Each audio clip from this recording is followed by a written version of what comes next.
عورت مر رہی ہے، شہید ہو رہی ہے، اس پہ درد نہیں ہے، کوئی مسئلہ نہیں، مر جائے اپنی بلا سے مر جائے، ہمیں کیا ہو رہا ہے؟ لیکن افغانستان میں تعلیم پر پابندی ہے، عارضی پابندی ہے، اس پابندی پہ پورے یونائٹڈ نیشن کے پیٹ میں مروڑ اٹھا ہے۔ سوال یہ ہے کہ وہ ہمارے معاشرے کی مسلمان عورتیں جو مارچ پہ نکلا کرتی تھی عورتوں کے حقوق کے لیے، آج اسلام آباد میں مارچ کیوں نہیں ہے؟ آج وہ موم بتی جلانے والے موم بتیاں کیوں نہیں جلا رہے؟ آج کیا ہو گیا؟ وہ موم بتیاں کیوں نہیں جل رہی؟ ان کے مارچ کہاں دفن ہو گئے؟ یہ سب بھی دھوکہ ہے۔ یہ فلسطین کے جہاد نے یہ باتیں واضح کر دی ہیں۔ اگر ہم اپنی آنکھیں نہ کھولیں تو ہمارا مسئلہ ہوگا، ہماری آنکھیں بند ہوں گی۔ آج فلسطین کا مسئلہ ہے اور ساری امت مدہوش سو رہی ہے۔ میں عرض اگر یہ کروں کہ ہم سے زیادہ تو احتجاج یورپین ممالک میں نظر آتا ہے، وہاں کی حکومت اسرائیل کے ساتھ ہے، ان حکومتوں کا تعاون اسرائیل کے ساتھ ہے۔ ہماری یہاں کی حکومتوں کی خاموشی ہے، یہ خاموش کھڑے دیکھ رہے ہیں۔ ان کے دیکھنے کا فائدہ اللہ ہی جانے کس کو ہوگا، مظلوم کو تو کبھی فائدہ ان کے دیکھنے سے نہیں ہوا۔ یہ خاموش کھڑے دیکھ رہے ہیں، ان سے زیادہ پتہ نہیں کیا کر رہے ہوں گے، اللہ بہتر جانے ان کے انتظامات اور ان کے کارروائیاں۔ لیکن وہاں کی عوام ہم سے زیادہ احتجاج پہ نکلی ہوئی ہے، اور ہمارے یہاں وہ طبقہ جو حقوق نسواں کے لیے بڑی آوازیں اٹھاتا تھا، آپ نے کبھی اس کی آواز سنی کہ آج عورتیں وہاں شہید ہو رہی ہیں؟ کوئی آواز سنی؟ یہ حقوق نسواں صرف اسی وقت یاد آتا ہے جب اسلام کے خلاف محاذ بنانا ہوتا ہے۔ جتنی لبرل جماعتیں، جتنی این جی اوز ہیں جو کام کر رہی ہیں، ان میں سے کسی این جی اوز کو آپ نے دیکھا ہو کہ فلسطین کے مسئلے پہ وہ احتجاج کر رہی ہو؟ کسی این جی اوز کی آپ نے آواز سنی ہو کہ اس این جی اوز نے اپنی آواز بلند کی ہو کہ فلسطین میں عورتیں شہید ہو رہی ہیں، یونائٹڈ نیشن کے چارٹرڈ کے خلاف ہے، ہم آواز بلند کرتے ہیں؟ اب امریکہ تو چھوڑ دینا، اب برطانیہ کو تو چھوڑ دینا، وہ تو یہودی ہیں، ہمارے دشمن ممالک میں سے ہیں۔ اگر وہ اس موقع پر چپ ہیں تو میں پہلے بھی عرض کر چکا ہوں کہ ان کے حقوق کا نعرہ لگانا ایک دھوکہ ہے، مسلمانوں کو جال میں پھنسانا ہے کہ جی ان کو افغانستان میں عورتوں کی تعلیم پہ پابندی پہ تو درد ہوتا ہے، پر فلسطین میں شہید ہوتی عورتوں پہ کوئی تکلیف نہیں ہوتی۔ ایک عورت مر رہی ہے، شہید ہو رہی ہے، اس پہ درد نہیں ہے، کوئی مسئلہ نہیں، مر جائے اپنی بلا سے مر جائے، ہمیں کیا ہو رہا ہے؟ لیکن افغانستان میں تعلیم پر پابندی ہے، عارضی پابندی ہے، اس پابندی پہ پورے یونائٹڈ نیشن کے پیٹ میں مروڑ اٹھا ہوا ہے۔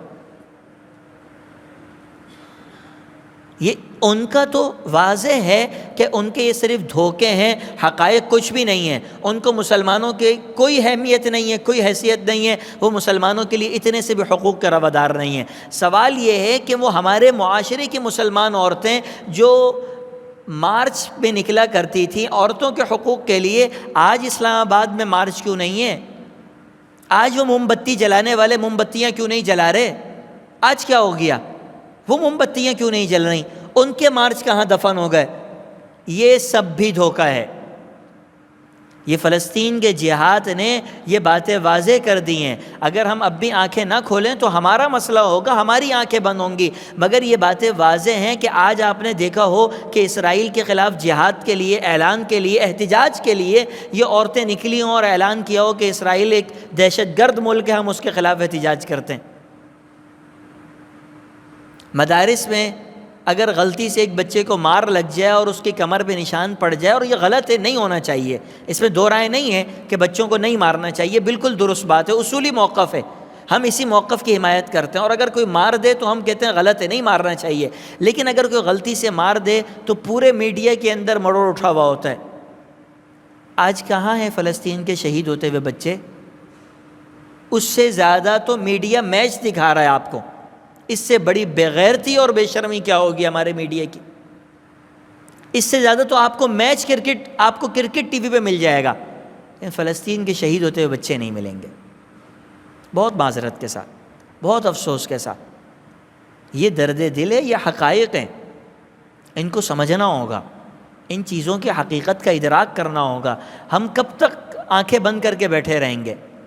کب تک ہم یہ سوچتے رہیں گے کہ دیکھی جائے گی دیکھی جائے گی دیکھی جائے گی؟ بھائی اب تو دیکھ لو، اب تو سب ہو گیا. ہم تو آج سے کچھ سال پہلے بھی کہتے تھے کہ یہ عورت مارچ کچھ بھی نہیں ہے، یہ صرف عورتوں کو اسلام سے متنفر کرنے کا ذریعہ ہے، عورتوں کو مشرقی اقدار سے نکال کر یورپین طرز پر لانے کا ذریعہ ہے. ہم تو اس وقت بھی کہتے تھے یہ معاشرے کو تباہ کرنے کا ذریعہ ہے، کوئی عورت کے حقوق انہوں نے نہیں دینے. یہ جتنی آنٹیاں عورت مارچ کے لیے نکلتی ہیں ان کے خود اپنے شوہر نہیں ہیں، اور جو اگر کسی کے بچہ کھچا شوہر بھی ہے تو وہ شوہر کا ملازم زیادہ لگتا ہے. یہ اقدار کو پامال کرنے کی جنگ تھی. یہ جنگیں سامنے آ رہی ہیں، ہمیں آنکھیں کھولنی چاہیے اور اپنے اولاد کو بھی ان چیزوں سے باخبر کرنا چاہیے، ان کو بھی دکھانا چاہیے، ان کو بھی سمجھانا چاہیے کہ بیٹا ایسا نہ ہو کہ تم ان کے رغلانے میں آ جاؤ، ایسا نہ ہو کہ یہ تمہیں اپنے چال بازیوں کے اندر جکڑ لیں. دیکھو کہ آج یہ کیوں بچوں کی شہادت پہ کیوں نہیں بول رہے، آج کیوں چپ ہو گئے؟ چپ ہونے کا مقصد یہ کہ پہلے بھی مقصود عورت بچہ نہیں تھا، مقصود آپ سے آپ کا دین، اسلام، پردہ، آپ کی تہذیب، آپ کے اقدار چھین کر پھینک دینے تھے. آپ کا خاندانی نظام جو گھر کے اندر ایک بوڑھی خاتون 24 گھنٹے قرآن پڑھ رہی ہوتی ہے، یہ عورت آپ سے چھین کر اولڈ ہوم میں پھینک دینی تھی. وہ ماں کا سایہ جو آپ کو صبح گھر سے نکلتے ہوئے چوم کے آیت الکرسی پڑھ کر بھیجتی تھی، یہ اس ماں سے آیت الکرسی چھیننا چاہتے تھے. یہ اس ماں کے ہاتھ سے تسبیح چھین کر اس ماں کو اولڈ ہوم میں بھیج کے شوہر کو پابند بنانا چاہتے تھے کہ صبح جاؤ گے کوئی تم پہ دم کرنے والا نہیں ہوگا، کوئی تمہارے لیے دعا کرنے والا نہیں ہوگا، تم ایسے ہی نکل کے جاؤ گے. خالی تمہاری چھتریاں ہٹانا چاہتے تھے اور ان کا کوئی مقصد نہیں تھا. آخری بات میں کر کے ختم کروں، والایمان بالاقدار. تیسری بات آپ علیہ الصلوۃ والسلام نے یہ فرمائی کہ ایمان کی بنیاد 3 چیزیں ہیں. ان میں سے تیسری بات یہ کہ اللہ کے فیصلوں پر راضی رہنے کی صلاحیت اپنے اندر پیدا کرو. والایمان بالاقدار، اللہ کے فیصلوں پر راضی رہنے کی، جو ہو جائے جس طرح ہو جائے اللہ کے فیصلے پہ راضی ہو جاؤ. ایک چیز کا اس میں اضافہ کر لیں، کوششیں کرنے کے بعد، اسباب اختیار کرنے کے بعد. یہ نہیں ہے کہ ایک آدمی ہاتھ پہ ہاتھ رکھ کے بیٹھ جائے. اور وطائے فقیر کی طرح ہم نے بچپن میں ایک کہانی پڑھی تھی کہ وطائے فقیر ایک شخص ہے، اس نے مولوی صاحب کا بیان سنا کہ جی اللہ تمہیں رزق دے گا. وہ ایک درخت پہ چڑھ کر بیٹھ گیا کہ میرا کھانا میرے پیچھے خود پہنچے گا. درخت میں بیٹھا رہا، بالآخر اس نے دیکھا شام کا وقت ہو گیا، بھوک سخت لگ رہی تھی. دیکھا ایک آدمی جنگل کے اندر کھانا لے کر آ رہا ہے، اور اس نے دیکھا کہ وہ درخت تک آیا اور وہ واپس وہاں سے چلا جانے لگا. تو بتائے فقیر اوپر سے کھنکارا زور سے. اس آدمی نے آواز سنی تو اس نے دیکھا کہ وہ ایک دیہاتی کام کر رہا تھا. اس نے جاتے جاتے دیکھا کہ ایک آدمی جنگل میں درخت کے نیچے بیٹھا ہوا ہے، تو وہ گھر سے کھانا لے کر آیا کہ پتہ نہیں کون ہے، چلو اس کو کھانا دے دوں.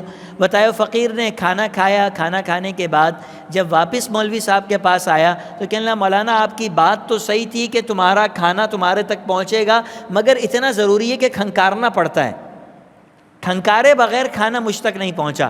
میں نے بقیہ سب تو دیکھ لیا لیکن یہ ایک کام ضروری ہے. تو یہ بات ذہن میں رکھیں کہ ایمان بالاقدار کا یہ مطلب ہے کہ اللہ کی ذات پہ بھروسہ ہو، اسباب اختیار کرنے کے بعد جو سبب اختیار کر سکتے ہیں وہ کریں. دوائی بھی لیں، نوکری بھی کریں، کام بھی کریں، محنت بھی کریں، خوب محنت کریں. پھر آگے نتیجہ جو آ جائے یا اللہ تیرا شکر ہے ہم راضی ہیں، ہمیں کوئی گلہ نہیں ہے، ہمیں کوئی شکوہ نہیں ہے. سارے اسباب اختیار کریں بچاؤ کے، پھر اس کے بعد اللہ کے حوالے کر دیں. اللہ رب العزت ہمیں سمجھنے کی توفیق عطا فرمائے.